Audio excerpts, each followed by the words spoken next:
faculty have work experience, and should they continue to be updating their experience as they, go through years of becoming faculty? This is a question I see posted online. I see people talking about it. I hear a lot about, should teachers have work experience, that kind of stuff. And I just wanted to talk about some situations where you should and should not. And because the overall answer is it depends. And, I guess I began thinking about this, I'm approaching, this is my 10th year as a faculty member. And, that I also had 3 to 4 years of getting on my doctorate. So, I haven't been working full time for 13 years or so. So, maybe like 4 years ago, I started to get this itch in my classes. And the itch was, I was telling my students, giving them stories, and they would ask me questions about work and the jobs they're going to get and everything. And I was starting to realize, like, wow, my story is now 10 years old. And I thought, that's a problem.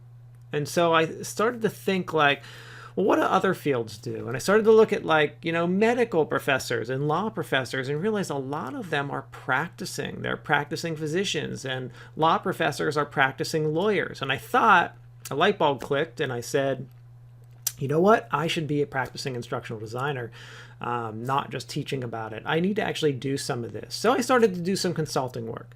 And I can tell you that it's opened my classes. I've been able to bring that experience to my classes by saying, here's a proposal I just worked on. Here's something I just did. So it's been very invaluable to me. So now let me talk about it in general. So first of all, I think if a faculty or a professor or a teacher is teaching students how to do a job, I think they need to be, have done that job in the last few years. I don't think you could have done it 30 years ago or 15 years ago or even 10, maybe even 5 years ago and still be talking about it, because it could be outdated and changed. So like in my field, instructional technology, in the Masters of Instructional Technology, I believe professors should be actively working in the field. That doesn't mean like they haven't worked in the last year doing a consulting project or anything, but they should have done something in the last 3 to 5 years, definitely, hands down, or they're falling out of the loop. Even though I might be meeting with corporate people and talking to instructional designers, I'm missing out if I'm not actively doing it. So in my field, I believe hands down, if you want to teach at the master's level in my field, you have to be a practicing instructional designer, or you're completely missing out. Your students are not benefiting from you not doing it. All right. So having said that, I think it's important that when we hire faculty, and we look at if a faculty is going to be teaching in a how-to program where they're teaching someone how to do a job, they have to have worked in that field. So for example, I couldn't have, in my field, I could have just gotten a bachelor's, master, and Ph.D. without really having a full-time job in the field. So what does that mean?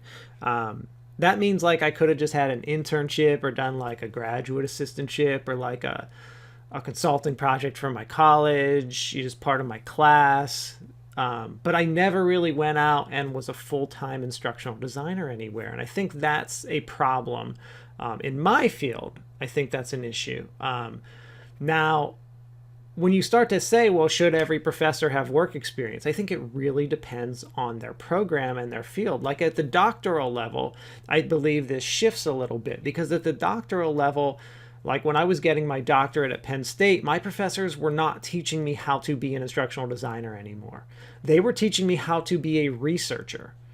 So guess what? All my professors at Penn State were excellent researchers. They were all currently researching, and they were all great researchers. So I started to ask myself, well, if I'm a master's level instructional designer, why I should be doing that too. I should be modeling what my professors at Penn State were doing. They were researchers. They were teaching people how to research. I am now teaching people how to get a job. I should have that job and be doing it. So I did. So I think that what we need to do is we need to ask ourselves what positions require work experience versus not. And maybe that should be part of what I'm evaluated on as a faculty. Like, I'm teaching people how to get a job, but I'm not evaluated on how well I actually do that. And I do think that that's somewhat of an issue.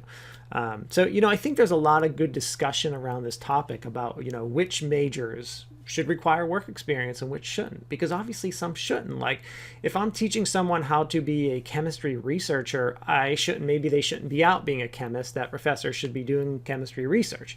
But if I'm teaching someone how to go actually be a chemist in a lab, I should be a chemist in a lab teaching someone how to be a chemist in a lab. So I think there's a lot to be said for having faculty that are active in the field currently, doing research. A lot of times, I notice, and I'm speaking from the experience of my field, I notice a lot of times we get bogged down in this research. I go to research conferences, I'm publishing all the time. When I'm not teaching classes, I'm working on my research. And the issue with that is that I'm not teaching students how to do research, I'm teaching students how to work but I'm not spending any of my time actually working myself in the field that they're in.